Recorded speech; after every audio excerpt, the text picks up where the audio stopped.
Welcome to my music room. I thought I'd show people how to adjust the movable bridge on a mountain dulcimer. Now most mountain dulcimers have fixed bridges like this one, but many do come with a movable bridge. A movable bridge gives you some flexibility if you use a lot of different tunings, if you change string gauges, which will slightly change the way the instrument intones or sings in pitch at different places along the fretboard. So if you have a mountain dulcimer with a movable bridge, you do need to know how to adjust it, at least once in a while. Often you only need to adjust it once if you never change the string gauge or your tunings. Fortunately, it's not very complicated.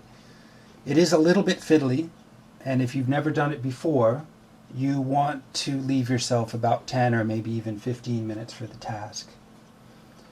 Now on some dulcimers, the string tension is light enough that you can move the bridge around with your fingers, just like that.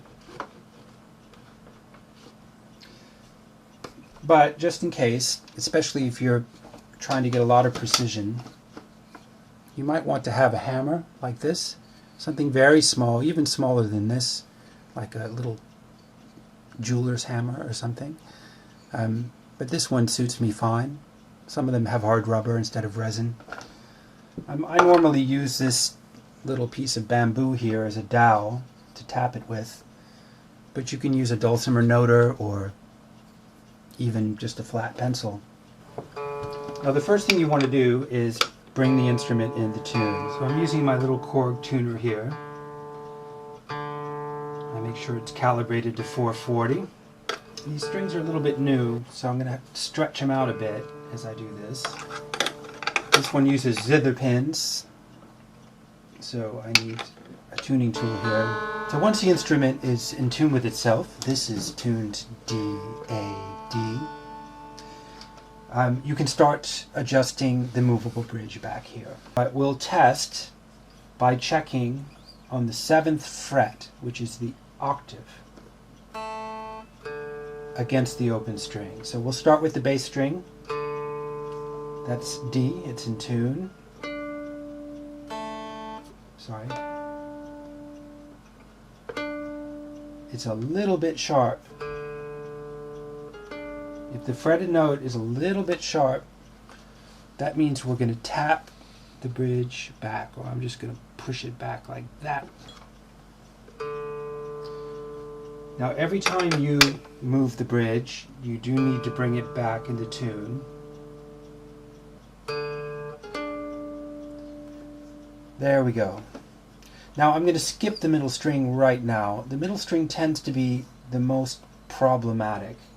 There are a bunch of reasons for that, but on a straight bridge, straight movable bridge like this, it's best to skip from the bass side over to the melody side before you take a look at the middle string.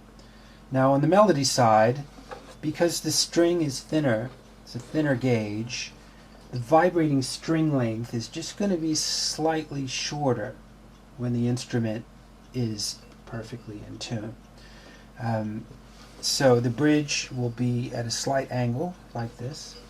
On a guitar where the bass string is on the player's side and the lighter strings are on the other side, the angle of the bridge is reversed. So we're going to start at an angle like that. It should be pretty close. That's in tune. Now that's a bit sharp. So we're going to tap this back just a little bit. I'm going to put my fingers on the bridge as I tap it to keep the bass side from moving. And just tap the bridge back. It was sharp, so it goes back. If it had been flat, I would tap it forward towards the head. Now that made the string just slightly sharp, but I bet I can pull that sharpness out. Now let's test and see where we are. Still a little bit sharp, so we're going to bring it back just a hair more. There we go. That's pretty good. So our bass string is in tune with itself at the octave, and our melody string is in tune with itself at the octave. Now the middle string, it becomes kind of a residual string, and you need to hope that when you get the bass string and the melody string in tune with itself, with the bridge adjusted properly, that the middle string will find itself just perfect.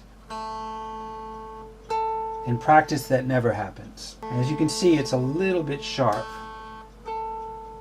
That's really quite typical. You have to go for a really expensive dulcimer to find one that intones perfectly with a straight bridge. You can just compensate a little bit on both sides, so keeping the angle exactly as it was, push the bridge back.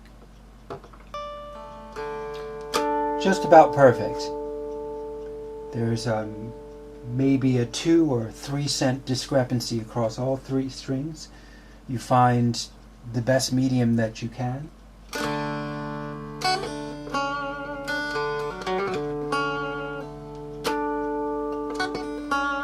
The sound on this instrument is surprisingly good. It only costs $90. It has a hickory fretboard. The rest of it is made of really high quality birch plywood. It's designed for kids. It has a really short scale length, 23 3/4. Normally with a scale length that short, you might want to tune up to G, D, G, or G, C, G, something higher. Most instruments with such a short scale length are going to intone better, hold their pitch better, tuned higher. But this one does really pretty well down in standard DAD, which is normally what you want to teach in. It's very child friendly. The sound holes are on the side to prevent kids or deter them from dropping their picks in the instrument.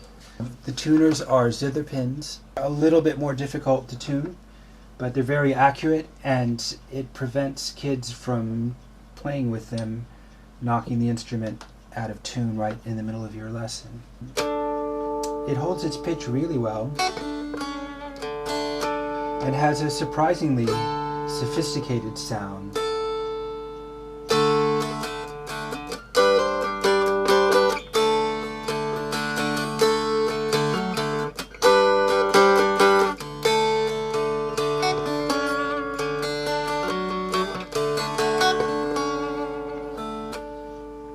I bought the instrument just for use in the classes that I'll be holding with kids a little bit later this year here in Hong Kong.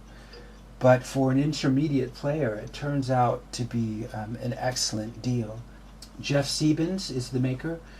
He's in Virginia. He has a website, easy to find. I'll put the link on the YouTube video text. And I'll leave you with that. Just remember, if you're adjusting the bridge, the movable bridge on a mountain dulcimer, compare the open string with the fretted note. If it's sharp, move that part of the bridge back. If it's flat, move that part of the bridge forward.